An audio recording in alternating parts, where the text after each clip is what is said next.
Hello and welcome back to my another tutorial. In this tutorial I am going to share with you how to turn off or disable taskbar search box in your Windows 11.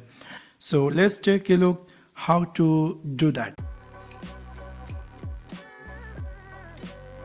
Maybe somehow or some cases you're looking for how to turn off this search box or search bar.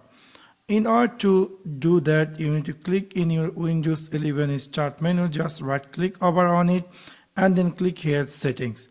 After click over settings, in the left side you will find here something say personalization. In the right side you will find here something say taskbar.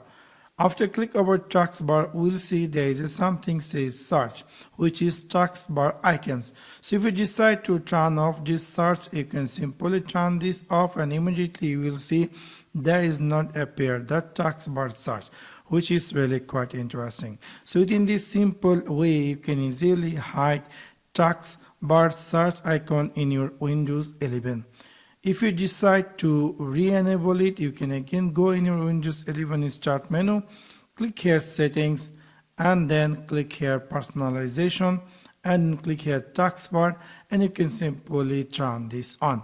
So within this simple way, you can easily turn on or off search bar in your Windows 11 taskbar. So that's one now. Thanks for watching my video. See you next one. Peace.